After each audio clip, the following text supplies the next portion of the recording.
On my own behalf and on behalf of the great people of Nandi, allow me to pass my deepest condolences for this tragic death. Mr. Speaker, as my colleagues have said, even during era of detention without trial, no one was killed in police cell. Mr. Speaker, as a professional guest of the state on many occasions, and I've had privileges for spending nights in number of almost 5 police stations in Nairobi, Mr. Speaker, it is very unfortunate. It is very sad, Mr. Speaker. The only place you should be safe is a police station. Mr. Speaker, heads must roll. I want to agree with my colleagues, Mr. Speaker, and you know on many occasions, I have raised that there is a problem with Ministry of Interior 1,000 times, Mr. Speaker. As we speak today, Mr. Speaker, Father Sen.Cherargei killers are not known. Father Maina killers are not known. Angata Baragoi, 6 people were buried without their killers being not known, Mr. Speaker. Angama Mara, even in Kerio Valley, Mr. Speaker. I request the following, Mr. Speaker. And I agree with colleagues that there are people who are intended to sabotage President William Ruto government. And is led by the Minister of Interior, who should take and resign, Mr. Speaker, and take personal political responsibility on this matter, Mr. Speaker. I request also that the Parliament Committee, Mr. Speaker, is very incompetent. And you know that incompetence, if you transfer from roads to lives, we lose lives, Mr. Speaker. We have lost a young man, 31-year-old, who had just married, Mr. Speaker. Mr. Speaker, they must be held accountable, Mr. Speaker. I request that the Parliament, through the national security, does inquest into unexplained deaths in this republic, Mr. Speaker, or form a judicial inquiry into the allegation of extrajudicial killings even from the last session up to this session, Mr. Speaker. Mr. Speaker, it cannot be that as a Senate we are just sitting and allowing insecurity to thrive in this country. You go to Mombasa, Mr. Speaker, when you greet a boy woman, you think she's a woman, somebody has won a boy with a machete. You think she's a beautiful lady, he's a man with a machete. And there are criminal gangs ruling Mombasa as we talk to. You go to Nakuru, Mr. Speaker, the gangs are playground. You go to Kerio Valley, Mr. Speaker, and many other places, Mr. Speaker. I think it is a high time, and I want to appeal to the President, because he is a man who is very decisive. Heads must roll from the Minister of Interior, Inspector General of Police, and all his subordinates, including the OCS from Homa Bay, who gave out the link, Mr. Speaker, including Safaricom, who gives out the location of this suspect. Mr. Speaker, I remember when I want to be arrested, I left my phones in Kibos. The police went to look for me in Kibos, and I was in Eldoret, Mr. Speaker, sleeping. Senator Oburu Odinga. Senator Oburu. Yeah, thank you. Thank you, Mr. Speaker, sir, for the opportunity. Mr. Speaker, this is a sad day for us in the Senate. Mr. Speaker, we are discussing the death of a young man who was the only son of his family. And Mr. Speaker, he has died in a police cell where people are supposed to run for safety. Mr. Speaker, where else do you go if not police station when you feel threatened by anybody? But Mr. Speaker, when you go to a police station and you are killed, Mr. Speaker, this is a very, very serious situation. Mr. Speaker, there's one time in this country where we used to have people who speak their minds. They are picked and you never see them. Sometimes, Mr. Speaker, they are picked and you see them in courts pleading guilty after being tortured in cells. Mr. Speaker, we have been struggling so that these things become a thing of the past. And it is very sad, Mr. Speaker, when we see any injustice rearing its head again. Mr. Speaker, it is not the small boys. It must be the big boys who organize this kind of a thing. Me, I've never heard, Mr. Speaker, I've never heard that somebody can be charged for making somebody infamous. I don't know what a senior police officer, what type of fame a senior police officer wants to be. Where is he going with that fame? And Mr. Speaker, fame is something you can take to a civil court. Somebody does not have to be arrested and put in cell because he has made somebody infamous. Mr. Speaker, I have even seen in this country pictures where people are putting the president in the cells, and they are never arrested, Mr. Speaker. Is this police officer even bigger than the president? Why can he not be arrested and interrogated, Mr. Speaker, if we don't tackle this particular case up to the end, Mr. Speaker? Kenyans will not believe us. Kenyans will not believe that even as leaders we are serious. Because I come from that region. What am I going to tell the people of Homa Bay when I go there? That we are in broad-based government. And I don't explain to them how their son was picked and then put in some police cell, where there are many police cells, Mr. Speaker, on the way from Oyugis. From Oyugis, there is a police cell there in Oyugis, there's a police cell in Homa Bay, there's a police cell in Kisii, there's a police cell in Kisumu. There are so many police cells around there, Mr. Speaker. Why this particular police state? Senator Murango. Asante sana mstahiki Spika kwa nafasi ya kuongelea jambo la kusitikisha kuhusu kijana Albert Ojwang. Jambo la kushangaza mstahiki Spika, hata kama sisi ni wanasesere, hata kama kwa Kenya ni vikaragosi, hakuna venye tungeambia kwamba yule kijana alikuja akajipigisha ukuta hapa Nairobi. Kusema ya kwamba Homa Bay hakuna nyuta, hakuna ukuta. Ukuta alipata Nairobi na akakuja akapiga ukuta akafa. Mstahiki Spika, kivuli cha fimbo hakiwezi kuficha mtu jua. Na hata watu wajaribu kuficha hili jambo namna gani, lazima litakuja kutokea wazi. Juzi niliona ya kwamba maafisa wakuu katika idara ya polisi wakisema wale wandogo wao ndo walifanya hiyo kitendo. Lakini mstahiki Spika, samaki wote hunuka lakini walimshuku kambare. Kama kuna harufu, kama kuna mwozo, ni idara lazima ya polisi kuanzia juu mpaka chini. Na kwa hivyo waisema kwamba wale wandogo peke yao ndo walifanya hiki kitendo. Mstahiki Spika, tunaona kama ningekuwa ni mbwenyenye amewawa, kungekuwa na watu tayari wamekamatwa. Na kuna msemo moja Kiswahili unasema kwamba maskini hedi mkele, na hata angeenda mkele akapakia jahazi mchele tele, urudi na upele. Kifo cha Ojwang kinafaa kuwa venye hatua inachukuliwa wakati wandosi wanawawa. Hata huyu kijana nafaa kuangaliwa na mambo yake ichunguzwe. Lakini unajua mstahiki Spika, ukiona kesi inakaa sana katika kasri ya mfarume, ujue kwamba tajiri ana makosa. Hii kesi ya huyu kijana venye imekuwa ikizungushwa, inaonekana kwamba kuna wandosi fulani ambao wako na makosa. Na tusifanye hili jambo likawa ni jambo la kisiasa, mstahiki Spika. Lakini iko siku ukiona kivuli cha mtu mfupi kimeanza kuwa kirefu, jua kuna kucha ama ni machweo. Siku moja machweo itakuja kutufikia. Kwa hivyo ningeomba serikali, taasisi za usalama kuhakikisha kuvalia njuga swala hili, kuhakikisha ya kwamba Ojwang isiwe tu kwamba itakuwa ni takwimu ya mtu mwingine amepotea na hakuna kitu imefanyika. Asante sana mstahiki Spika. Senator Mogeni. Mr. Speaker, as we address Kenyans this afternoon, a postmortem report that has just come out says the late Ojwang was killed due to neck compression, meaning he was squeezed with an intention of being killed.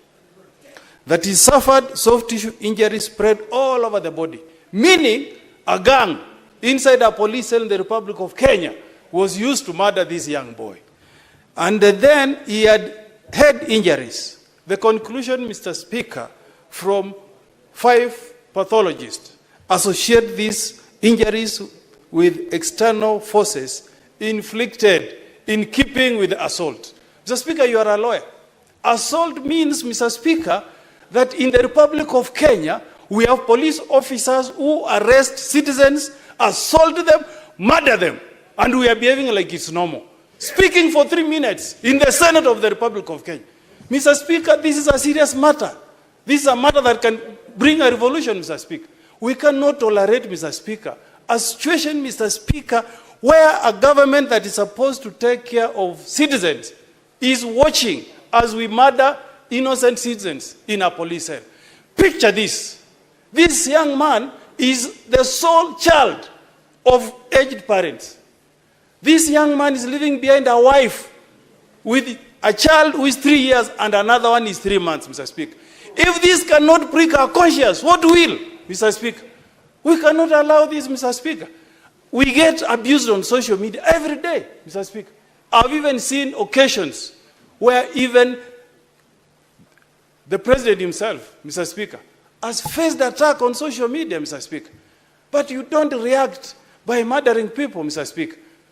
Mr. Speaker, I'm asking the Security Committee tomorrow, not the day after tomorrow. Mr. Speaker, tomorrow we need all heads of security agencies before this House, Mr. Speaker, for an explanation. If not, Mr. Speaker, we have no reason why we should speak as people who have been elected to represent the people.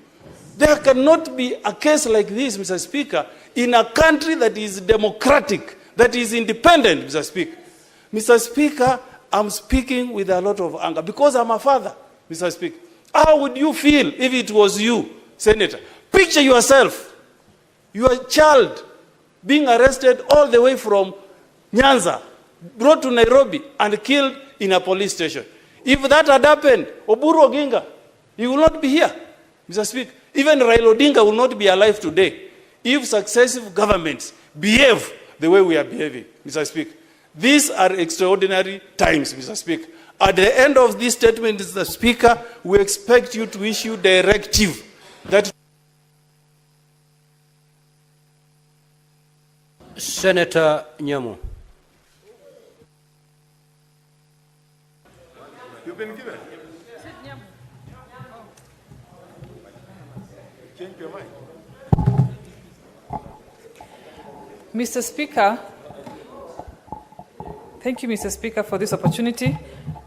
Mr. Speaker, the images of that young man's father crying, holding a title deed that he had brought all the way to bail out his son are haunting this country.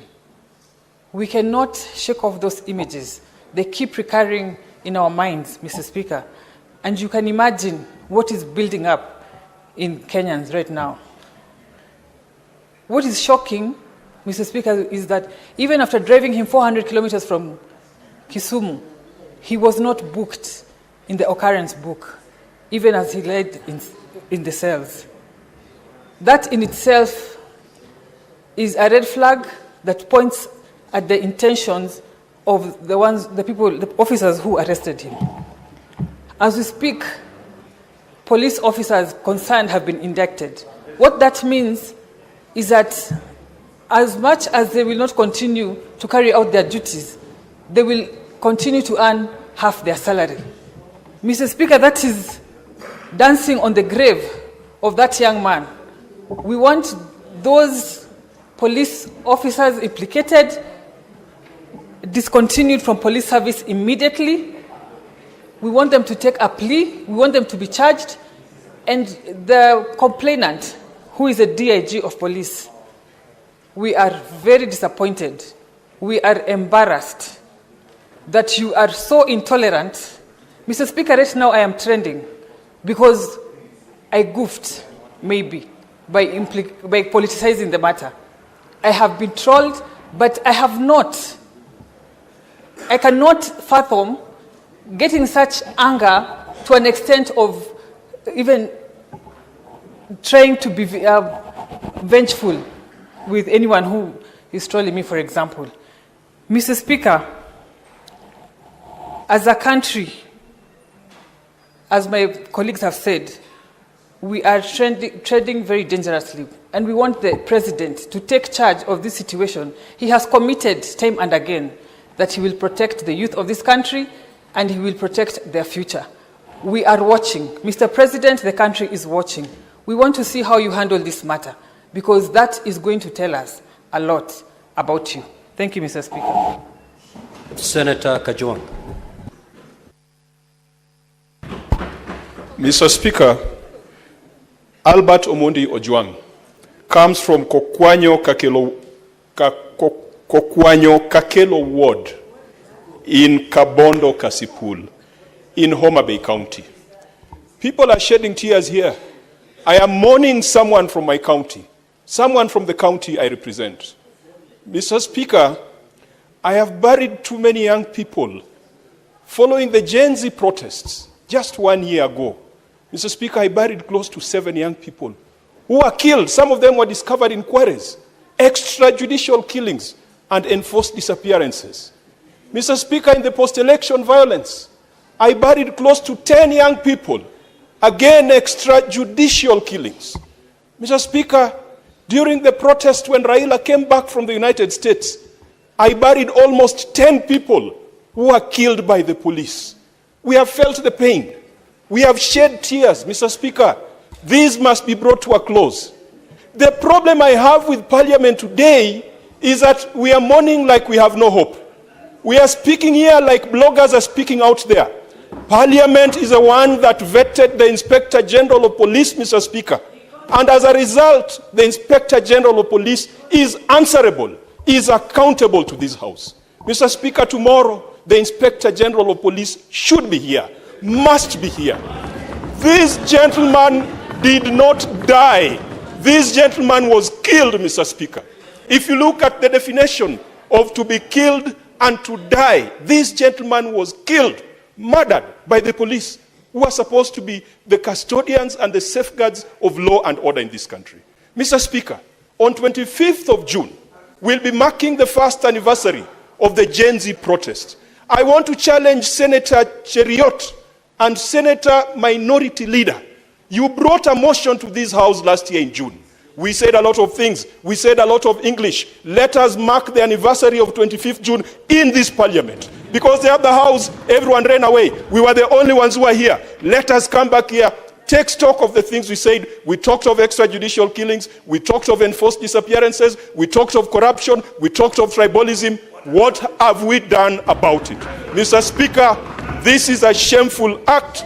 And I send my condolences to the people of Kabondo, the people of Homa Bay, the entire nation. The Minister for Interior, under these circumstances, should have resigned, Mr. Speaker. In an organized society, the Inspector General, let us have them here in this Parliament tomorrow. Anything short of that, we will not be any better than any other member of the public who's complaining outside there. Thank you, Mr. Speaker. Senator Seki.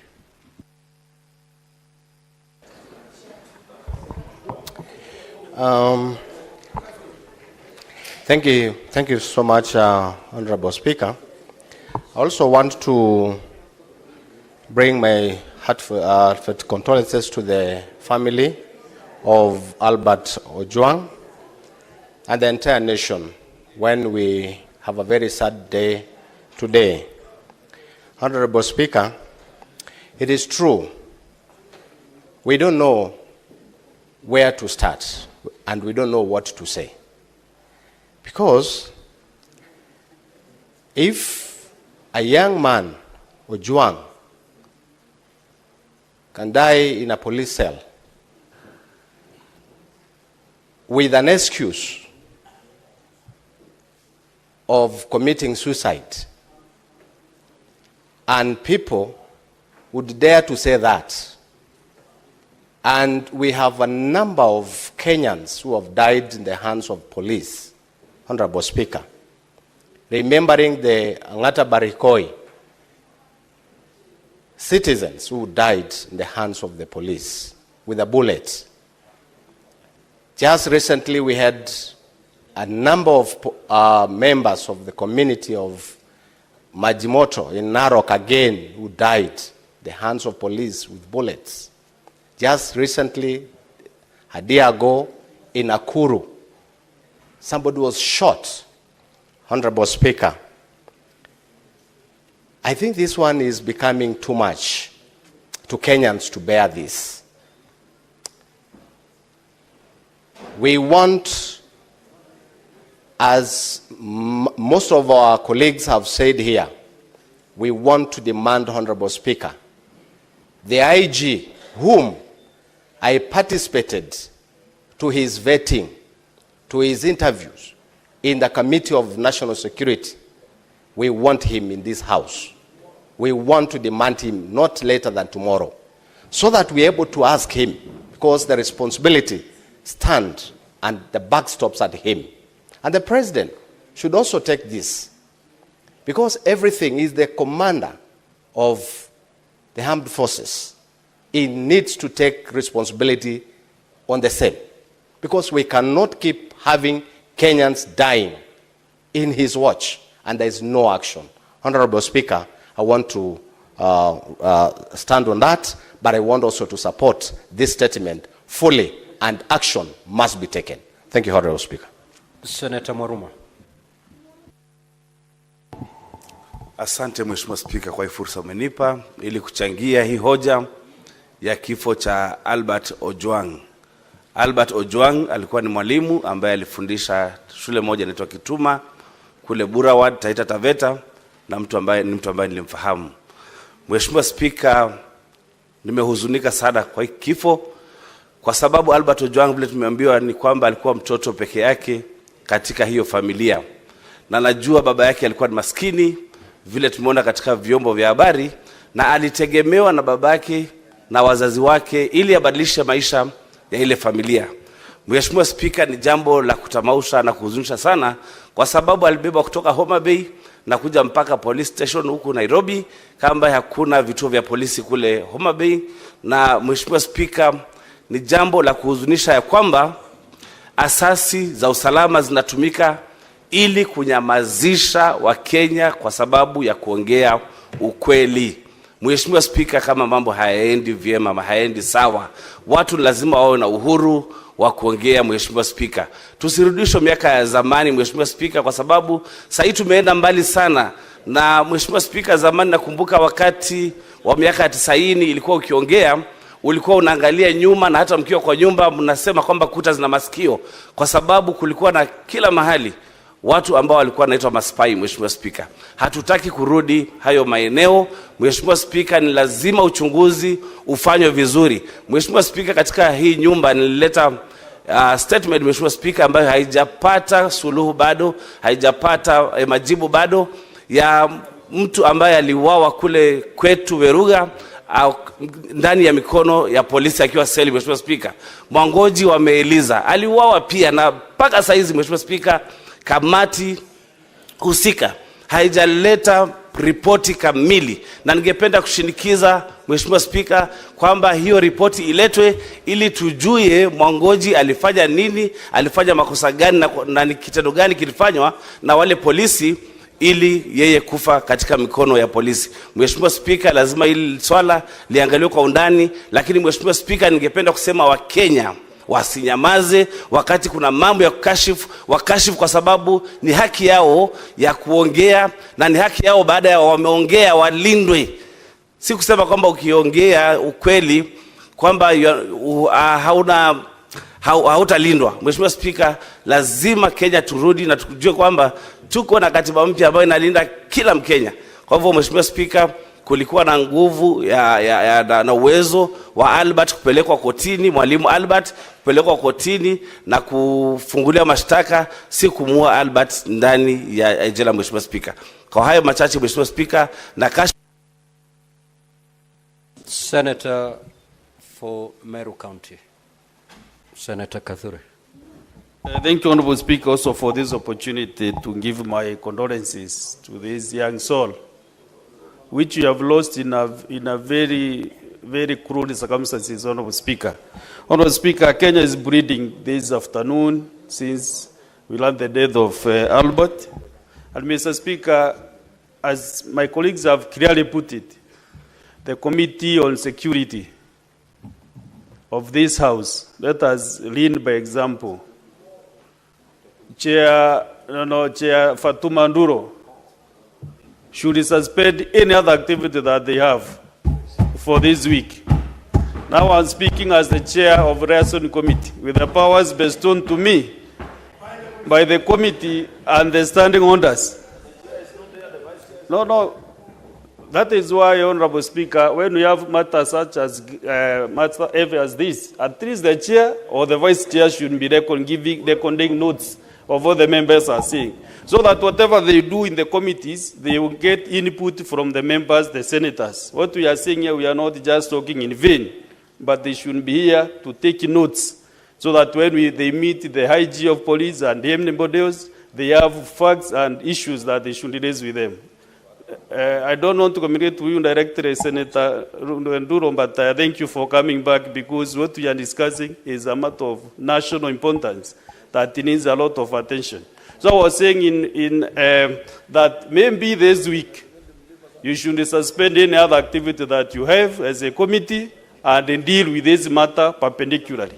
How I wish that all these police commanders, the IG and all those people involved that will summon, including the CS, can appear before the plenary, not even to your committee, but before the plenary, so that we can ask serious questions that maybe the 9 of you might be able not to handle. So, Mr. Speaker, sir, today I'm very sad indeed that just the other day from Homa Bay County, we lost a member of parliament. Again, from Homa Bay County, we have lost a very young man who maybe could have aspired to become the member of parliament for Kasipuru Kabondo.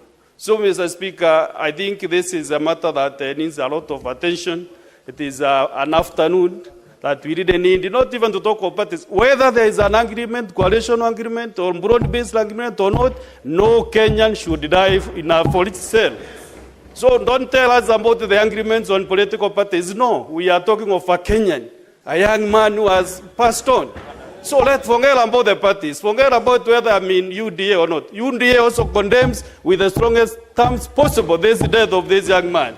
I'm a very senior member of UDA, and personally, I'm not happy that this guy, I don't mind. So, Mr. Speaker, let me... Senator Hamida.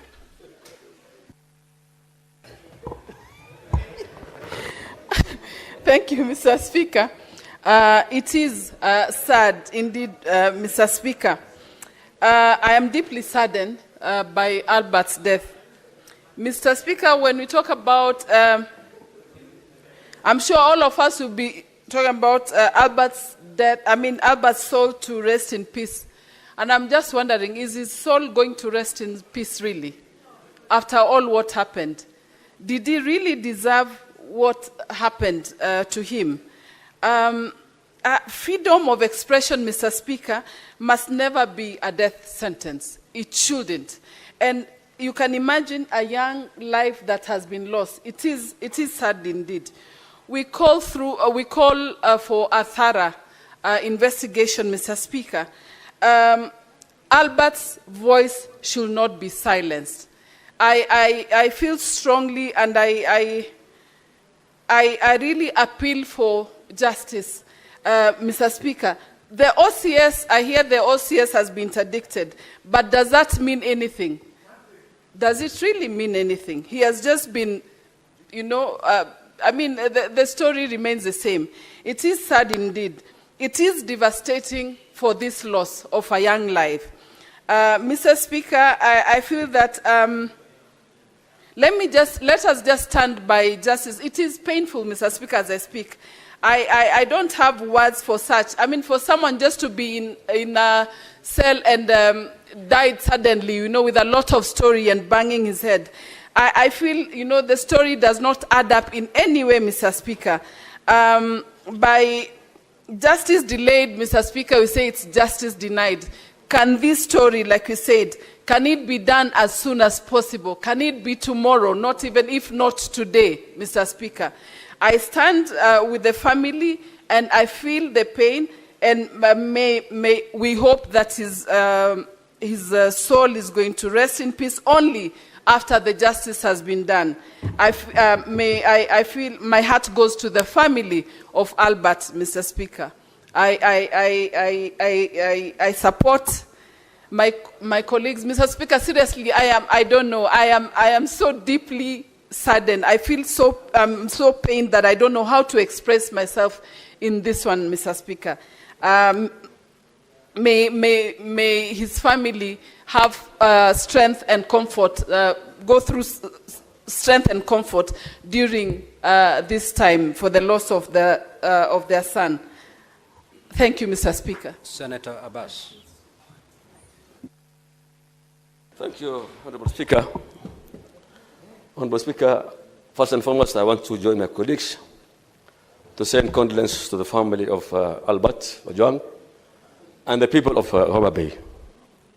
Honorable Speaker, it's a very unfortunate situation that today we have lost a very young man at the age of, I think, 28, 29 years old, who was a teacher in this country.